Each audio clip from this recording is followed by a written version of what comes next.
Hi, welcome back. This is a swatching video of the Holbein Granulating watercolor. To make it more interesting, I pre-drew this floral leaf shape with a waterproof pen before filling it with watercolor. If you are wondering how the watercolor spreads so well on paper, it's because I wet the paper with water before adding the watercolor. I cut those out so you don't have to sit here watching me put clear water on paper. If you are a regular here, you may have noticed that I haven't been posting much in the last few months. So this is kind of a chatty catching up video. If you just want to see how the watercolor flows on paper, feel free to mute the video.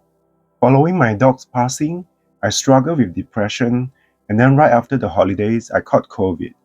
It wasn't too serious, and I'm doing better now with a slight lingering cough. My voice probably sounds a little off, but I'll be fully recovered soon. When I wasn't making videos, I still did a lot of retail therapy, so I will probably show you some of the art supplies I bought later on when I have more energy to create new videos. Taking time off is probably the worst thing you can do on YouTube as a content creator. Your channel literally fades away even when you decide to come back to share. I understood the risk because I really couldn't get myself to do much. I was able to do some drawing and organize my art supplies and such. I was so fortunate to have so much support from people around me to get me through the tough time. Anyway, I wasn't sure that I would like the granulating watercolor from Holbein, but I ended up loving it. I bought the set because imported supplies are getting more and more expensive, so I thought I would buy it first before the price goes up further. I truly enjoyed this swatching section, and I was amazed by the colors I could get. Since I'm not a professional in watercolor, I'm still learning how to manage and balance the amount of water I use. I will definitely have to practice a few more times to get familiar with the characteristics of these granulating watercolors. These are so unique and fun to use. I highly recommend this if you are considering getting the set. Recently, there's been discussion about channels putting content behind a paywall. People ask me if I plan to do so. To be honest, I don't think I will. I barely have enough time to create and edit videos for my channel. I don't think I have more time or energy to create more content for membership purposes. Also, I started this channel because I love sharing, and I frequently share videos on different subjects. It would be weird to ask my viewers to pay and subscribe. I think to maintain a channel with the membership feature, I will need to create consistent, similar videos so people know what the membership is for. But my channel isn't that. I love trying different things in life and sharing my experience using them. It's not my personality to stick to only one subject. The video part probably won't change. I like to create whenever I want or whenever I have something to share, and not stick to a schedule. But it doesn't mean I don't appreciate more income. I do have the super thanks feature turned on, so viewers can show appreciation whenever they want. Before starting YouTube, I worked as a designer for a print-on-demand website and had a degree in graphic design. So I may create and design some t-shirts or mugs if viewers are interested in my art. I love turning drawings and illustrations into physical products. The process is so satisfying. The future can be unpredictable. So far, I'm financially stable, so if you like my videos, they won't go behind a paywall anytime soon. I hope I can continue to be so fortunate as not to have to work behind the wall to make a living. Making a living on YouTube can be so challenging. I don't think I have the personality to make it.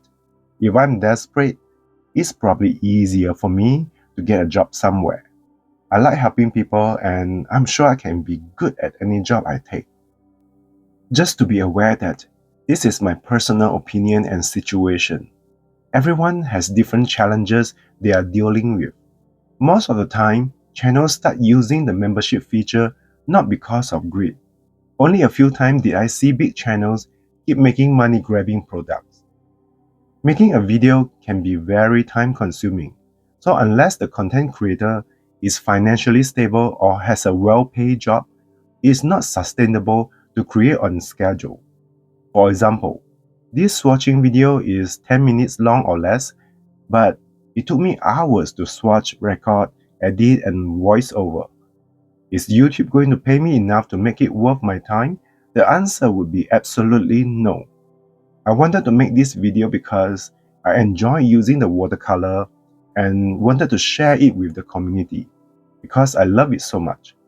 Also, I value the experience sharing, the community, and the conversation. I think for content creators who want to make YouTube their job, it may be helpful to be upfront when they start a channel so their subscribers know what's coming. It's okay to pursue a different career. If they want to make a living on YouTube, it may be helpful to be upfront and build a more honest, trusting community. Regardless, remember to be kind. We don't know what people are going through in life. Most of the time, we learn as we go. If you don't like something about certain content creators, give them time and space to figure it out. Meanwhile, YouTube is full of options and other wonderful videos you can enjoy. The other day, I watched a video about a guy who lived in the woods on his own for 20 years and during negative 70-degree temperatures. It was so inspiring, and I feel ashamed of hoarding all these art supplies. I know I just caught COVID for the first time at the beginning of the year, but I think it was a good reset for me. I believe that 2026 will be a better year.